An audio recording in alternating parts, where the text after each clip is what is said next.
Hello friends, welcome back my YouTube channel.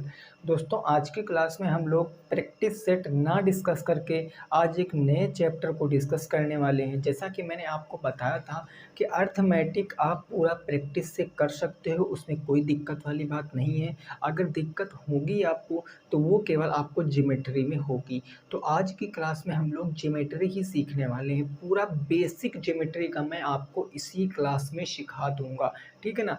आज की class most important होगी UP TET के पॉइंट ऑफ व्यू से, ठीक है ना। क्योंकि यूपी टेट में अगर ज्योमेट्री की बात कर लें तो 3 या 4 क्वेश्चन बिल्कुल फिक्स होते हैं, वो आएंगे ही आएंगे। तो उनको हम लोग कैंसिल नहीं कर सकते, ना तो हम उन्हें नज़रअंदाज कर सकते हैं, क्योंकि हमारे लिए एक एक नंबर मोस्ट इम्पॉर्टेंट बन जाता है, ठीक है ना।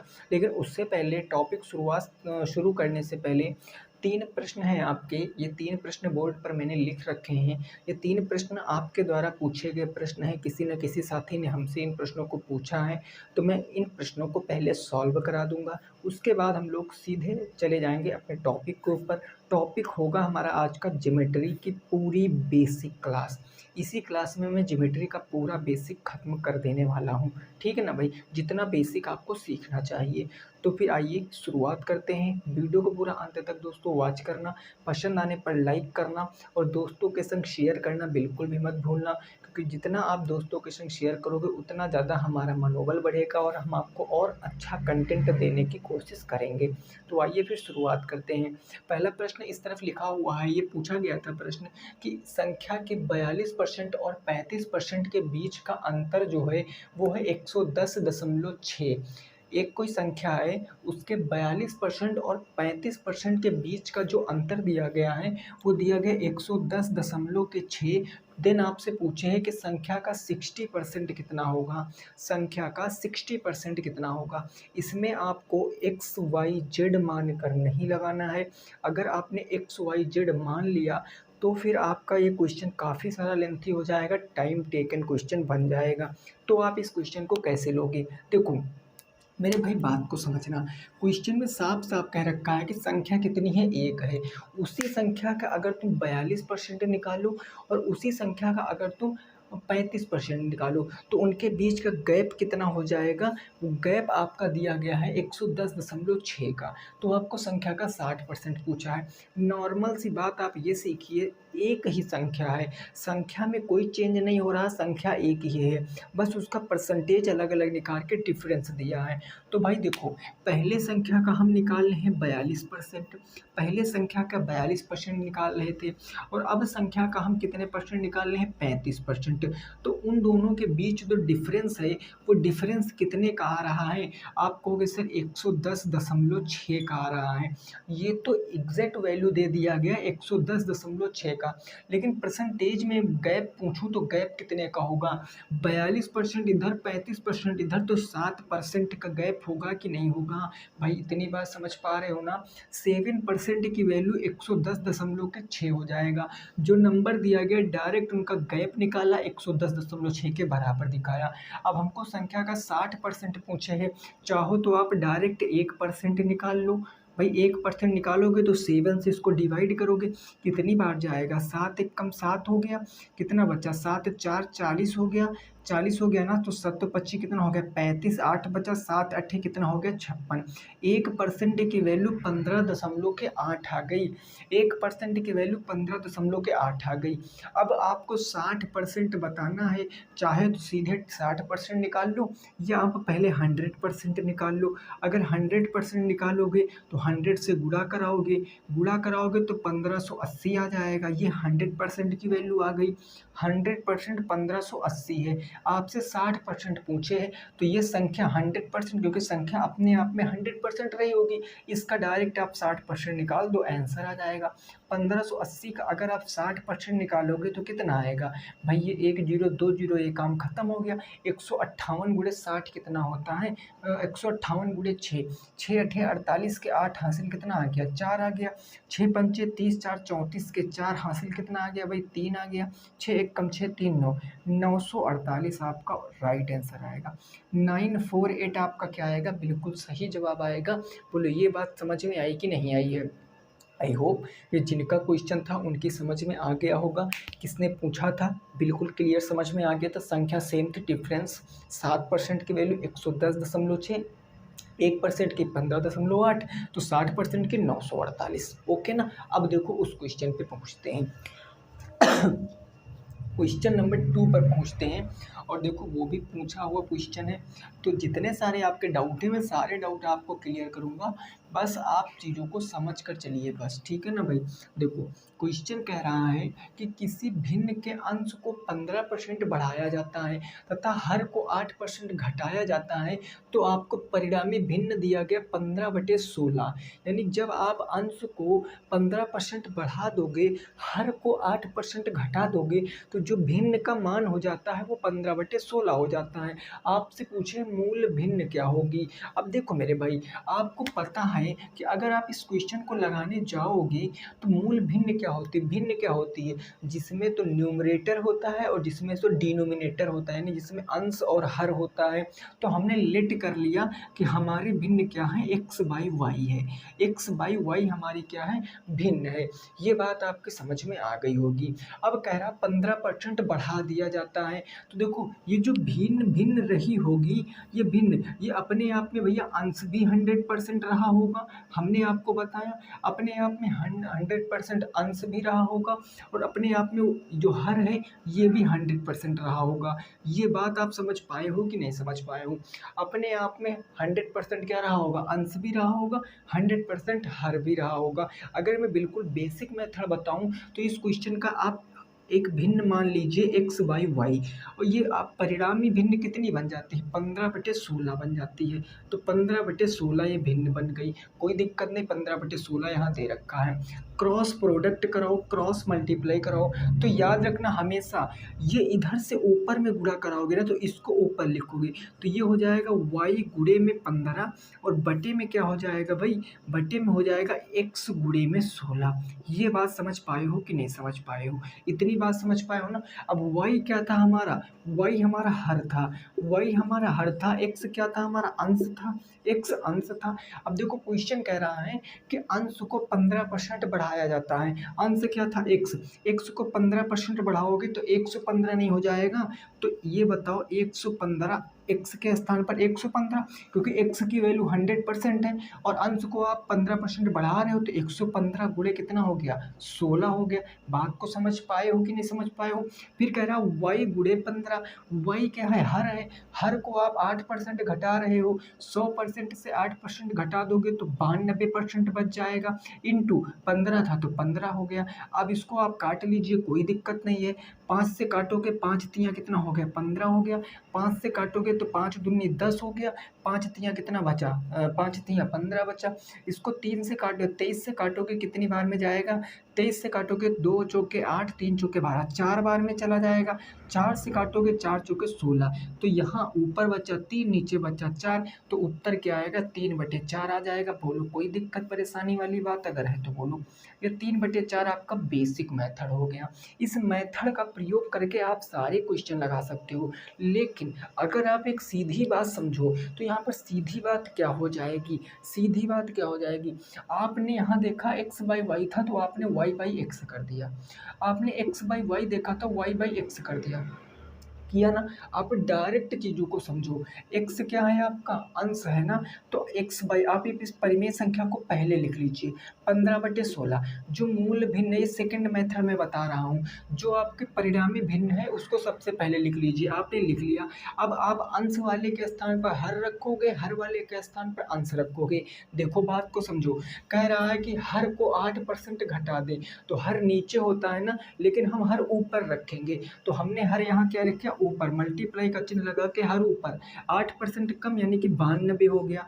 अंश को 15% बढ़ाया मतलब 115 हो गया। अब यहाँ सॉल्व करोगे तो यही आएगा, 5 तियाँ 15, 5 दूनी 10, 5 तिया 15, 23 चौके 92, 4 से काटोगे 4 चौके 16, 3/4 आपका उत्तर आएगा।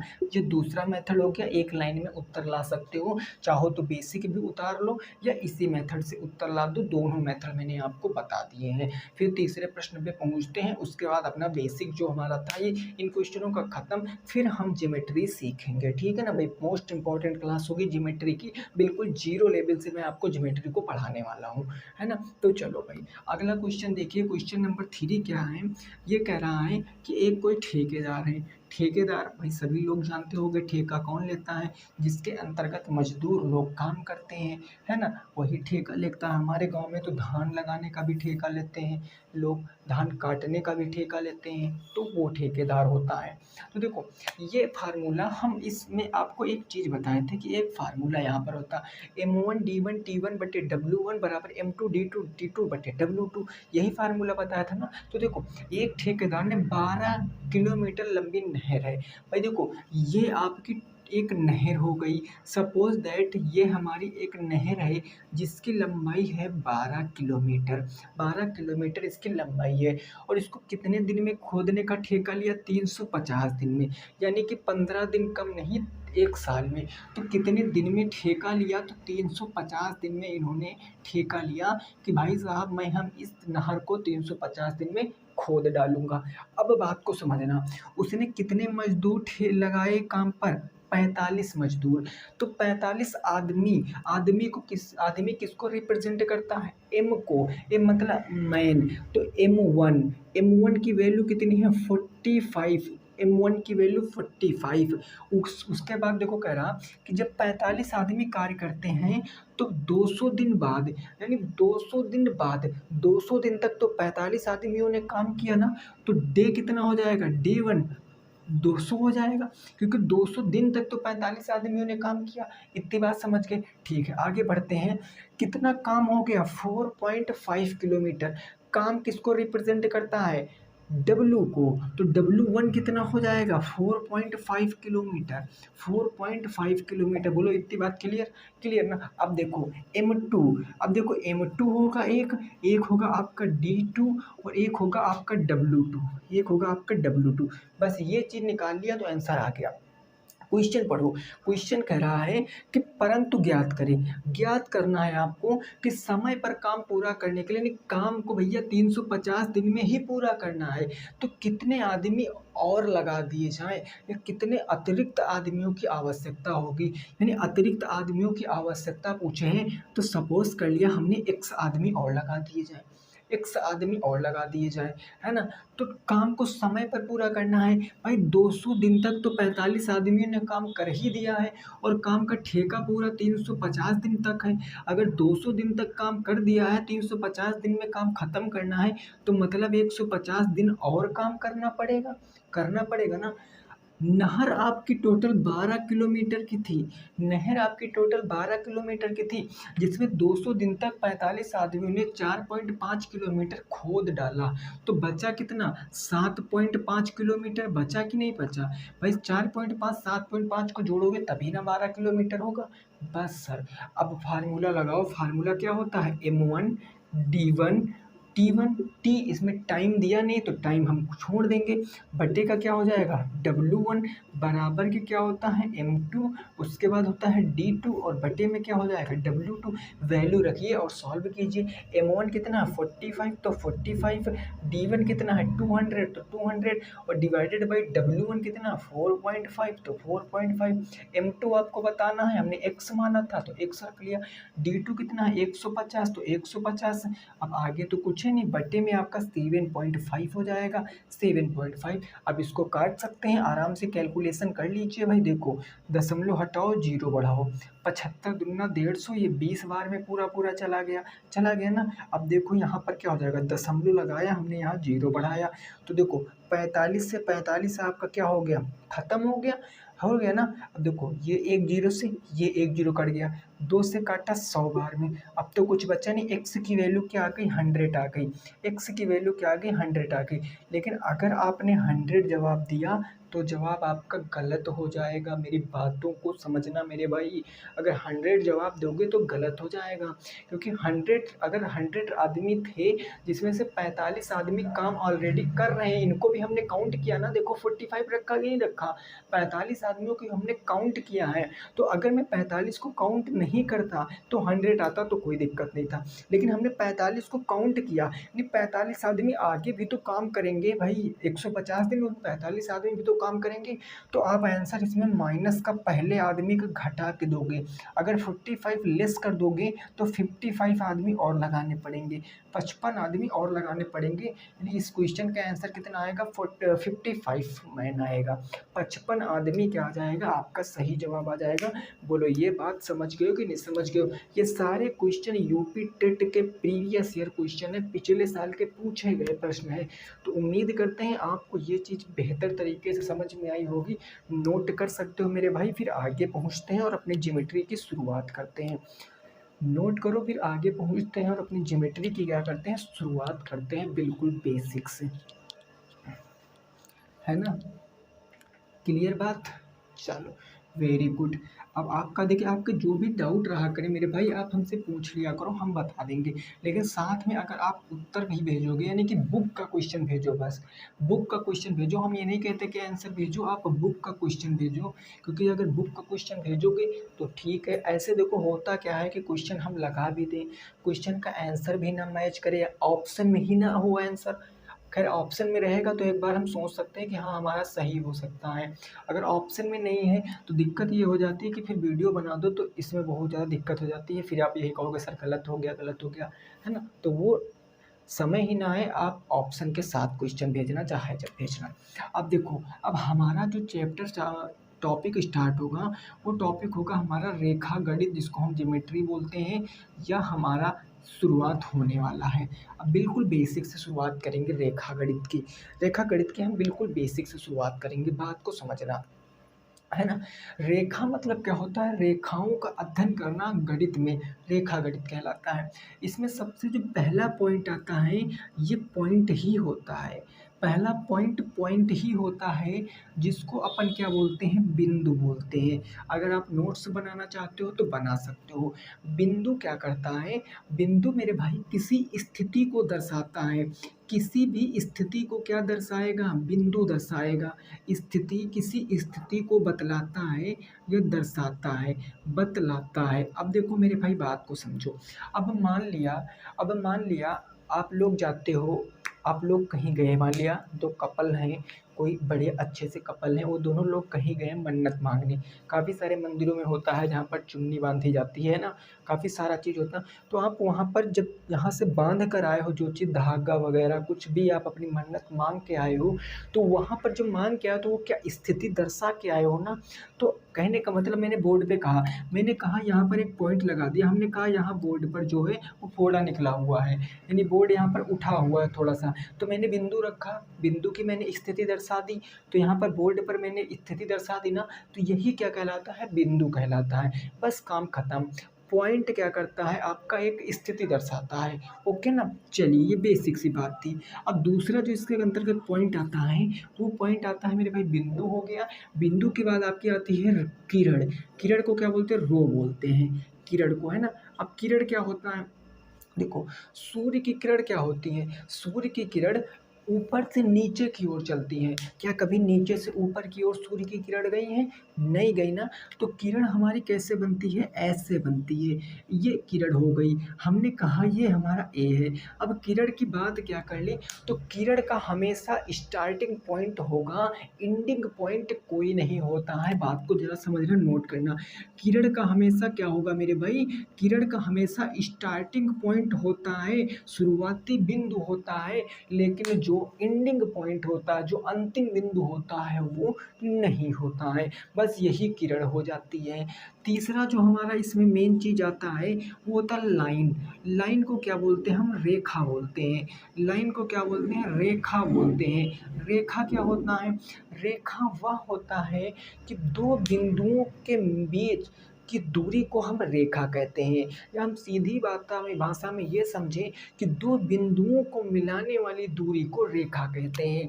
मान लिया हमारा एक बिंदु यहाँ पर कोई ए है, कोई ए हमारा एक बिंदु है, कोई हमारा एक बिंदु ये पी है। अब हमने कहा अगर आप इनको मिला दे रहे हो, अगर आप इनको मिला दे रहे हो तो ये हमारी क्या बन जाएगी, ए बी हमारी एक लाइन बन जाएगी, ए बी हमारी एक रेखा बन जाएगी। दो बिंदुओं को मिलाने वाली दूरी को क्या कहते हैं, हम रेखा कहते हैं। ये बात आपकी समझ में आ गई होगी, ये आपकी बात समझ में आ गई होगी रेखा क्या होता है। अब बात इसमें आती है, चौथा पॉइंट आता है मेरे भाई, रेखा आप समझ गए हो ना, रेखा समझ गए हो कि नहीं समझ गए। रेखा भी कई प्रकार की होती है, ऊर्ध्वाधर रेखा, क्षैतिज रेखा, तिर्यक रेखा, पैरेलल लाइन यानी समांतर रेखाएं। तो सबसे पहले हम सीखेंगे अपनी समांतर रेखाएं। मैं वही आपको बता रहा हूँ जो आपके पेपर में आने वाला है। बाकी ये ज्योमेट्री दोस्तों ये सब पढ़ाने की चीज़ें नहीं है, लेकिन आप में वही सब आता है। समांतर रेखाओं को इंग्लिश में बोलते हैं पैरेलल लाइन। इसका जीता जागता अगर मैं उदाहरण बोलूँ, एक आदर्श में इसका एग्जाम्पल बोलूँ, तो वो होता है रेल की पटरियाँ। रेल की पटरियों को सभी लोगों ने देखा होगा। रेल की पटरियाँ क्या होती हैं, हमेशा उनके दोनों के जो बीच की दूरी होती है वो इक्वल होती है, बराबर होती है। यानी वो ऐसे अगर गई हैं तो वो ऐसे ही होंगी। वो कभी ऐसे से ऐसे अगर हो गई ना तो गड़बड़ हो जाएगा, फिर रेल नहीं चलेगी, फिर वो पलट जाएगी, ट्रेन पलट जाएगी, नहीं चलने वाली। तो आप हमेशा देखोगे कि अगर रेल की पटरी कभी ऐसे हो रही तो उसके बगल से एक पटरी और ज्वाइंट की जाती है और एक इधर खिसका दी जाती है, गैप पूरा सेम ही रहता है। तो देखो ऐसी दो रेखाएं मैंने मान लिया कि ये हमारी एक रेखा क्या है, ए बी है, ये हमारी एक रेखा ए बी है, और मैंने दूसरी रेखा मान लिया ये क्या हमारी सी डी रेखा है, ये ए बी रेखा है और ये हमारी सी डी रेखा है। दो ऐसी भुजाएं, दो ऐसी रेखाएं जिनकी बीच की दूरी हमेशा बराबर होती है, उसे क्या कहते हैं, हम समांतर रेखाएं कहते हैं। अगर मैंने मान लिया कि यहाँ की इतनी लंबाई x है तो यहाँ भी मेरे भाई x होनी चाहिए, यहाँ भी x होनी चाहिए, यहाँ भी x होनी चाहिए। सभी स्थानों पर दूरी, इनके बीच की जो दूरी है वो बराबर होनी चाहिए। अगर इनके बीच की दूरी नहीं बराबर है तो वो क्या कहलाएगी, हमारी समांतर रेखाएं नहीं कहलाएंगी। और पिछली बार क्वेश्चन पूछा भी जा चुका है कि समांतर रेखाएं किसे कहते हैं, ऐसी दो रेखाएं जिनके बीच की दूरी हमेशा बराबर होती है वो समांतर रेखाएं कहलाती हैं। अब मैं बोलूँ ये क्या समांतर रेखा है, ये नहीं ना, क्योंकि यहाँ दूरी कम है और आगे जैसे मैं बढ़ रहा हूँ वहाँ दूरी क्या हो रही, बढ़ रही है, तो ये समांतर रेखाएं नहीं होती हैं। तो क्लियर हो गया होगा कि समांतर रेखाएं क्या होती है। अब हम समांतर रेखाओं से काफ़ी सारा डाउट क्लियर करने वाले हैं। समांतर रेखाओं से काफ़ी सारे डाउट, काफ़ी सारे एंगल हम यहाँ से सीखने वाले हैं। इतनी बात समझ गए होंगे, कोई दिक्कत नहीं। आइए फिर आगे बढ़ते हैं, अब आगे बढ़ते हैं, ठीक है ना। अभी देखो मैं दोस्तों बेसिक है, बिल्कुल बेसिक मैंने बताया, बस थोड़ा सा पेशेंस बना के रखना, आपके सारे क्वेश्चन यहाँ से बनने रखेंगे, सारे के सारे क्वेश्चन आपके बनेंगे, ठीक है ना। अब देखो समांतर रेखाओं के बाद बात करते हैं, 5 नंबर पॉइंट आती है आपकी तिर्यक रेखा। आपकी कौन सी रेखा आती है, तिर्यक रेखा आती है। तिर्यक रेखा, तिर्यक रेखा क्या होता है, जो समांतर रेखाओं को काटती हुई रेखाएं जाती हैं वो तिर्यक रेखाएं कहलाती हैं। मान लिया कि हमारी ये दो क्या हैं, एक समांतर रेखाएं, ये दो हमारी समांतर रेखाएं, अगर इनको एक तिर्यक रेखा काटती है तो ये हमारी कौन सी रेखा कहलाएगी, तिर्यक रेखा कहलाएगी। ये कौन सी रेखा कहलाएगी भाई, तिर्यक रेखा कहलाएगी, और ये दोनों समांतर रेखाएं कहलाएंगी। बात को मेरी समझना, जो तिर्यक रेखा होता है, जब दो समांतर रेखाओं को एक तिर्यक रेखा काटती है तो वहाँ पर कितने कोण बनते हैं, वहाँ पर मेरे भाई आपके 8 कोण बनते हैं, 1 2 3 और 4, ये हो गया 5 6 7 और 8।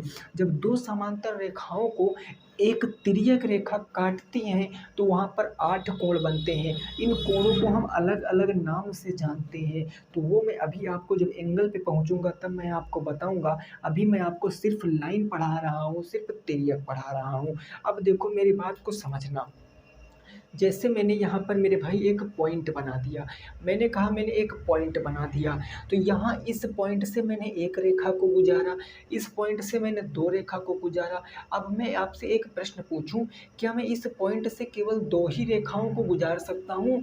क्या मैं इस रेखा से केवल दो ही भुजाओं को गुजार सकता हूँ? इस पॉइंट से केवल दो ही लाइनों को गुजार सकता हूँ? तो नहीं, हम इससे बहुत सारी लाइनों को गुजार सकते हैं जिसकी हम गणना नहीं कर सकते हैं।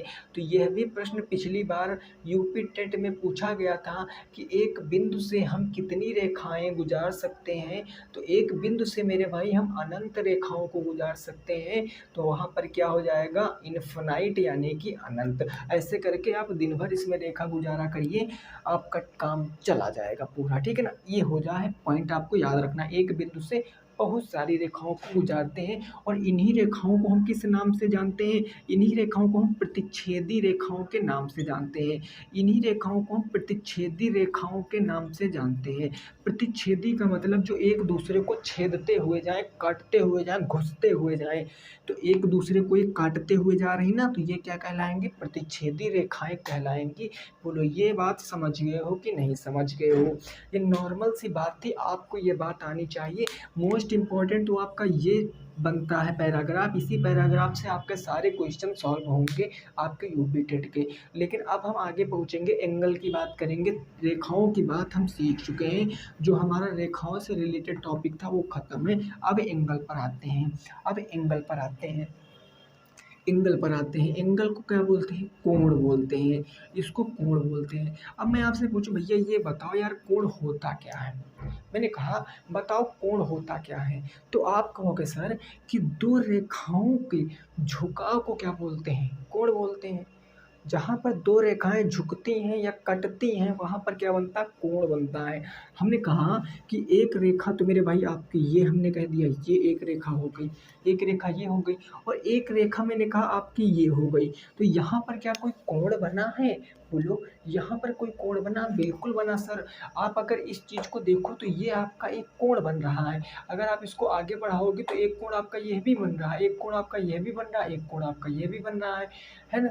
तो कहने का मतलब जहाँ पर दो रेखाएं एक दूसरे को काटती हैं वहाँ पर क्या बनता है? कोण बन जाता है। बस जहाँ पर रेखाएं एक दूसरे को काटती हैं वहाँ पर कोण बन जाता है। तो कोण की परिभाषा आपको अच्छे से पता हुई होगी, बचपन से पढ़ते हुए आए हो। अब देखो ये आपका थीटा कोण बन गया।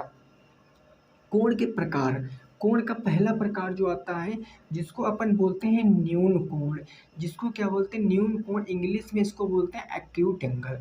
न्यून कोण, न्यून कोण क्या होता है? न्यून कोण क्या होता है? देखो कोण आपके जो होते हैं वो टोटल जो एंगल होते हैं वो कितने डिग्री के आसपास रहते हैं? 360 डिग्री के अंदर ही अंदर रहते हैं। उससे बाहर हमने तो कभी नहीं सुना है, और हो भी सकते हैं, रेडियन में भी होता है, मैंने आपको बताया था। तो कोण क्या होता है? जो जीरो अंश से क्या हो, जो जीरो अंश से, मैंने माना हमारा 90 थीटा क्या है? ये थीटा हमारा न्यून कोण है। ये थीटा क्या होगा? ये न्यून कोण है ना, ये न्यून कोण बड़ा होगा कितने अंश से? जीरो अंश से। जीरो अंश से बड़े और कितने अंश से छोटे? 90 अंश से छोटे कोण को क्या बोलते हैं हम भाई? जीरो अंश से बड़े और 90 अंश से छोटे कोण को क्या बोलते हैं हम? न्यून कोण बोलते हैं। यानी ऐसा कोण जो जीरो अंश से तो बड़ा होगा, जीरो अंश से तो बड़ा होगा लेकिन 90 अंश से छोटा होगा, क्या कहलाएगा? न्यून कोण कहलाएगा। एक एक्यूट एंगल कहलाएगा, न्यून कोण कहलाएगा। ओके, आगे बढ़ते हैं इसके दूसरे टाइप पर। दूसरा आता है आपका समकोण। समकोण क्या होता है आपका? राइट एंगल, है ना, राइट एंगल जिसको बोलते हैं। समकोण प्रॉपर 90 डिग्री के कोण को हम क्या बोलते हैं? समकोण बोलते हैं। 90 अंश के कोण को हम समकोण बोलते हैं। थीटा की वैल्यू 90 अंश होती है, थीटा की वैल्यू 90 अंश होती है। ये आपका क्या कहलाता है? समकोण कहलाता है। तीसरे की बात कर लें तो ये समकोण हो गया। तीसरा होता है मेरे भाई आपका अधिक कोण। तीसरा क्या होता है? अधिक कोण। ये हो गया आपका अधिक कोण। अधिक कोण क्या होता है सर? अधिक कोण क्या होता है? अधिक कोण वे कोण भाई 0 से 90 के बीच के सारे कोण न्यून कोण, 90 अंश के कोण को सम कोण। अब जो आपका मैंने माना ये थीटा आपका क्या है, अधिक कोण है, ये थीटा बड़ा होगा, किससे बड़ा होगा, 90 अंश से, 90 अंश से बड़ा। और कितने अंश से छोटा मेरे भाई, 180 अंश से छोटा। 90 अंश से बड़ा और 180 अंश से छोटे के बीच में जितने सारे एंगल होंगे वो एंगल आपके अधिक कोण त्रिभुज में काउंट किए जाएंगे। अधिक कोण त्रिभुज ने अधिक कोण में काउंट किए जाएंगे। ऐसा कोण जो 90 अंश से तो बड़ा होगा लेकिन 180 अंश से छोटा होगा, अधिक कोण त्रिभुज अधिक कोण कहलाएगा। अब बात कर लेते हैं इसकी नेक्स्ट टाइप की। नेक्स्ट टाइप आता है रिजु कोण, जिसको हम सरल कोण भी बोलते हैं, है ना, जिसको हम बोलते हैं रिजु कोण। रिजु कोण बोलते हैं इसको, रिजु कोण बोलते हैं। रिजु कोण क्या होता है, 90 डिग्री याद रखना, इसका डबल कर दोगे तो रिजु कोण आ जाएगा। यानी यहाँ पर जो एंगल की वैल्यू होगी, जो थीटा की वैल्यू होगी वो 180 अंश होगी। थीटा की वैल्यू कितनी होगी, 180 अंश होती है। यानी 180 अंश के कोण को हम रिजु कोण या सरल कोण बोलते हैं। ये कैसे बनता है, तो ये आपका ऐसे बनता है, ये आपका ऐसे बनता है, ये आपका कैसे बनता है, ऐसे बन जाता है, ठीक है ना। अब इसी में दूसरा आता है, एक अगला टाइप आता है इसी में, जिसको बोलते हैं बृहत कोण। जिसको क्या बोलते हैं हम, बृहत कोण बोलते हैं। बृहत कोण कौन सा कोण होता है भाई, 180 अंश तो आपने रिजु कोण गिन लिया, तो ये बृहत कोण, जैसे मान लिया थीटा आपका बृहत कोण है, तो ये थीटा आपका बड़ा होगा, कितने अंश से बड़ा होगा, 180 अंश से। 180 अंश से बड़े और कितने अंश से छोटे, 360 अंश से छोटे एंगल को बृहत कोण कहते हैं। जितना भी एंगल 360 से छोटा होगा और 180 से बड़ा होगा वो सारा किस कैटेगरी में काउंट किया जाएगा, बृहत कोण की कैटेगरी में काउंट किया जाता है। ओके ना। नेक्स्ट अगला जो हमारा आता है ये होता संपूर्ण कोण। संपूर्ण कोण, संपूर्ण कोण मतलब इस कोण में कोई कमी रह ही नहीं गई है, तो थीटा की वैल्यू यहाँ पर कितनी हो जाएगी, 360 अंश हो जाएगी। ऐसा कोण जिसकी वैल्यू 360 अंश होती है वो आपका क्या कहलाता है, संपूर्ण कोण कहलाता है। संपूर्ण कोण जो बनता है आपका वो ऐसे बनता है मेरे भाई, संपूर्ण कोण आपका ऐसे बनता है। तो ये आपके कोणों के प्रकार होते हैं। इतने प्रकार तो आपको बचपन से याद हुए होंगे, इतने प्रकार तो आपको बचपन से याद हुए होंगे, लेकिन अब आपको इन प्रकारों का प्रयोग कहाँ करना है, इन प्रकारों का प्रयोग आपको त्रिभुज में करना है। अब आपको समझना क्या है वो आपको, ये बात बिल्कुल क्लियर है, किसी को कोई दिक्कत नहीं होगी। चलिए आगे देखिए। अब मेन इम्पोर्टेंट बात तो अब आती है, शीर्षाभिमुख कोण होते हैं, संगत कोण होते हैं, ये चीज़ आपको सीखना है बस। सबसे पहले एक कोण आता है आपका, एक कोण जो मेन इम्पोर्टेंट आता है जिसको बोलते हैं कोटि पूरक कोण, और यहाँ से एक क्वेश्चन पेपर में जरूर पूछा जाएगा, याद रखना। कोटि पूरक कोण क्या होता है, कोटि पूरक कोण ऐसे दो कोण होते हैं जिनका अगर सम कर दें, यानी एक्स अंश और प्लस में अगर वाई अंश हम मिला दें तो 90 अंश आना चाहिए बस। यानी ऐसे दो एंगल जिनको जोड़ें तो 90 अंश आ जाए वो क्या कहलाते हैं, कोटि पूरक कोण कहलाते हैं। जैसे मैंने माना, मैंने कहा एक बात बताओ मेरे भैया, एक बात मैंने को बताओ कि 60 अंश का कोटिपूरक कोण क्या होगा, 60 अंश का कोटिपूरक कोण क्या होगा। तो आप नॉर्मल सी बात दिमाग में यही याद रखना कि इसमें कितना जोड़े कि 90 हो जाए, क्योंकि कोटिपूरक कोण ऐसे दो कोण जिनका योग 90 अंश होता है। 60 में कितना जोड़ो कि 90 हो जाए, तो आप कहोगे कि सर अगर मैं 60 में 100 जोड़ दूं तो कितना हो जाना चाहिए, 90 अंश हो जाना चाहिए। या आप एक्स को इधर रख लीजिए, 60 को उधर ले जाओगे तो 90 माइनस के 60 यानी एक्स की वैल्यू कितनी आ जाएगी, 30 अंश आ जाएगी। ये तो मैंने बिल्कुल अच्छे तरीके से बता दिया। आप मन में ही सोच सकते थे कि 60 का कोटि पूरक क्या होगा, 30 होगा, 45 का कोटि पूरक 45 होगा, 70 का कोटि पूरक कितना होगा 20 हो जाएगा, 65 का कोटि पूरक 25 हो जाएगा, बस भाई 35 हो जाएगा। बस यही आपको चीज़ें याद रखनी है कोटि पूरक। यहाँ से आप देखोगे तो आपको काफ़ी सारे क्वेश्चन मिल जाएंगे आपके बुक में, काफ़ी सारे क्वेश्चन आपके बुक में मिल जाएंगे जो आपको याद रखना है। ठीक है ना, आगे पहुँचते हैं। आगे पहुँचते हैं, वो आता है आपका कोटि पूरक हो गया, फिर हो गया समपूरक कोण। कोटि पूरक के बाद आता है आपका समपूरक कोण। ये समपूरक कोण क्या होता है? समपूरक कोण, देखिए कोटि पूरक में ऐसे दो कोण जिनका योग 90 अंश था, और समपूरक में क्या हो जाएगा कि ऐसे दो कोण जिनका अगर योग कर दे तो 180 अंश आ जाना चाहिए बस। समपूरक कोटि पूरक में काफ़ी सारा जो है कन्फ्यूज़न रहता है, मेरे को भी था कन्फ्यूज़न, फिर मैंने धीरे धीरे प्रैक्टिस की तो मेरे को कन्फर्म हो गया। कोटि पूरक कोण यानी जिनका योग 90 अंश हो, समपूरक कोण जिनका योग 180 अंश हो। सपोज कर लिया मैंने कहा मेरे भाई जरा मेरे को बताओ कि 125 अंश का समपूरक कोण क्या होगा, 125 अंश का समपूरक कोण क्या होगा, तो आप कहोगे सर मैंने माना 125 का समपूरक कोण 100 हो जाएगा, और समपूरक कोण ऐसे दो कोण जिनका योग कितना हो 180 अंश हो। ये 125 प्लस में उधर माइनस में, तो 180 की वैल्यू 180 माइनस का हो जाएगा 25, 125, तो x बराबर 25 5 30, और 30 50 80 55 अंश आ जाएगा। यानी 125 का कोटि पूरक कोण क्या हो जाएगा 55 अंश आ जाएगा।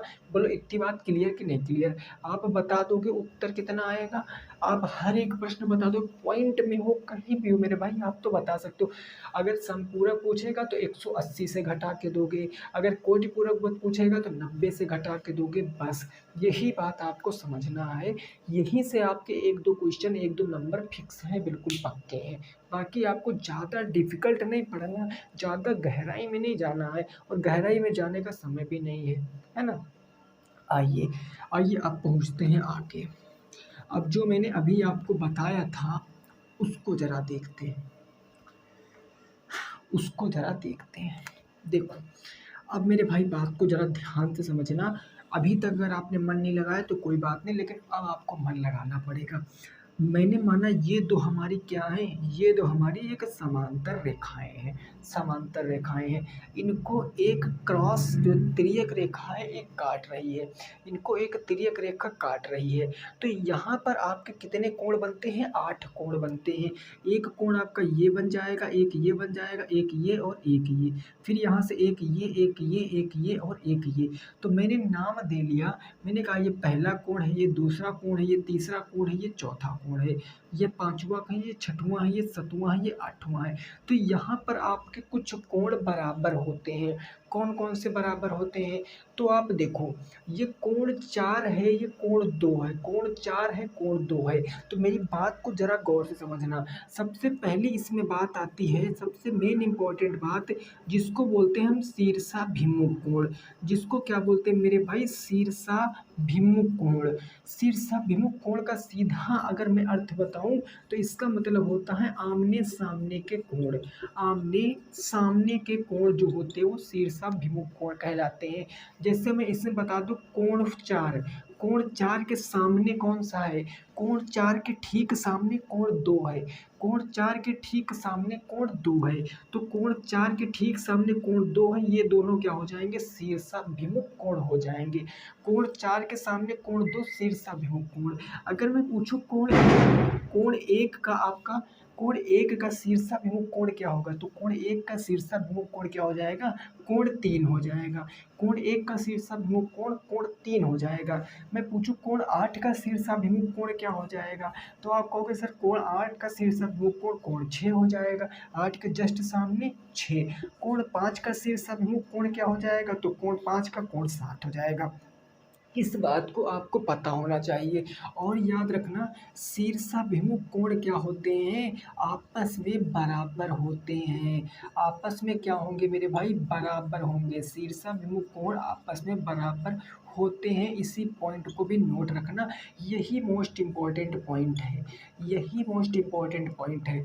अगर मैं कह दूँ इस क्वेश्चन में, मैंने कहा भाई इसकी वैल्यू, मैंने कहा अगर मैं एग्जांपल से समझाऊँ आपको, थोड़ा सा एग्जांपल के थ्रू मैं आपको समझाने की कोशिश कर रहा हूँ। मैंने कहा आपके सामने ये एक दो समांतर रेखाएं बनी हैं, ये समांतर रेखाएं बनी हैं। मैंने कहा इसका मान कितना है, मैंने कहा इसका मान भैया 55 अंश है, इसका मान 55 अंश है। और मैंने पूछा इस कोण का मान कितना होगा, मैंने कहा इसका मान 55 अंश है तो इस कोण का मान कितना हो जाएगा। तो आप डायरेक्ट बताओगे 55 अंश। क्यों? क्योंकि भैया ये कोण आमने सामने के, और आमने सामने के कोण शीर्षाभिमुख कोण, शीर्षाभिमुख कोण आपस में क्या होते, बराबर होते। तो आपस में हमने बराबर कर दिया है, बस। ये शीर्षाभिमुख कोण आपस में बराबर होते, आपस में बराबर कर दिया। बोलो ये बात आपकी समझ में आ गई कि नहीं आ गई है? कोई दिक्कत परेशानी वाली बात नहीं है ना? ठीक है, अब देखो आगे इसमें हम कुछ और बात बताते हैं आपको। शीर्षाभिमुख कोण, शीर्षाभिमुख के बाद आता है मेरे भाई संगत कोण, शीर्षाभिमुख के बाद आता है आपका संगत कोण। संगत कोण कौन कौन से कोण होते हैं? देखो, कोण एक संगत मतलब इनकी संगत में होनी चाहिए। मैंने कहा कोण एक का संगत कोण कौन सा होगा? कोण एक का संगत कोण कोण 5 हो जाएगा, लिख लेना। कोण एक का संगत कोण कोण 5 हो जाएगा। कोण दो का संगत कोण, कोण दो का संगत कोण कोण 6 हो जाएगा, कोण 6 हो गया। इसके बाद में पूछो कोण 4 का संगत कोण, तो कोण 4 का संगत कोण कोण 8 हो जाएगा, तो कोण 8 हो गया। ऐसे मैंने पूछा कोण 3 का संगत कोण क्या हो जाएगा, तो कोण 3 का संगत कोण कोण 7 हो गया, तो कोण 7 हो गया, कोण 3 का संगत कोण। बात इतनी क्लियर, कोई दिक्कत नहीं होनी चाहिए। अब देखो, जो संगत कोण होते हैं वो आपस में क्या होते हैं, आपस में बराबर नहीं होते हैं मेरे भाई, आपस में ये बराबर नहीं होते हैं, आपस में समांतर होते हैं। ठीक है ना, बराबर नहीं कह सकते, एक हिसाब से होते बराबर है, बट इनको हम बराबर नहीं कह सकते। बराबर तो ये होते हैं आपकी एग्जैक्ट वैल्यू ये होती है आपकी। ठीक है ना, तो आप इस चीज़ को समझ कर चलना है, इस चीज़ को नोट कर चलना है। आपको यहाँ से काफ़ी सारे क्वेश्चन एग्जाम में मिल सकते देखने को। डायरेक्ट चित्र बना के दे देगा और पूछेगा इसका आंसर कितना आएगा। बात को आप समझ गए हो, कोई दिक्कत परेशानी नहीं। एक बार नोट कर लीजिए, फिर आगे देखते हैं। एक बार इसको नोट कर लो, फिर हम आगे देखते हैं। ठीक है ना मेरे भाई? तो आज हमने दोस्तों क्या क्या सीखा है, थोड़ा सा हम रिवीजन कर लेते हैं। आज हमने सबसे पहले तो आपके 3 क्वेश्चन थे जो पूछे गए थे, उसको मैंने आपको बताया। उसके बाद मैंने बताया पॉइंट क्या है, लाइन क्या है, रो क्या है ना। उसके बाद मैंने रेखाएं बताई, फिर मैंने आपको एंगल बताया, सारे एंगल मैंने आपको क्लियर किए। उसके बाद मैंने इंपॉर्टेंट चीज़ें आपको बताई, ये भी मैंने डिस्कस किए। अब इसके बाद कल की जो हमारी क्लास होगी, रेखा गणित की जो हमारी सेकंड क्लास होगी, आज तो फर्स्ट थी, कल जो हमारी सेकंड क्लास होगी उसमें हम बात करेंगे अपने किसकी, ट्रायंगल की, सर्किल की, रेक्टेंगल की, सारा कुछ हम वहाँ से सीखने वाले हैं। ठीक है ना, तो आप चीज़ों को जितना हो सके तो मेरे भाई समझ कर चलिए, रट कर मैथ मत पढ़ना, नहीं तो काफ़ी सारा लॉस हो जाएगा। ठीक है ना, तो उम्मीद करते हैं आपको वीडियो पसंद आई होगी। वीडियो पसंद आई तो लाइक करना, दोस्तों के संग शेयर करना, नए हो तो चैनल को सब्सक्राइब कर लेना। मिलेंगे मेरे भाई नेक्स्ट क्लास में, तब तक के लिए सभी साथी रखेंगे अपना ख्याल। जय हिंद, जय भारत और वंदे मातरम।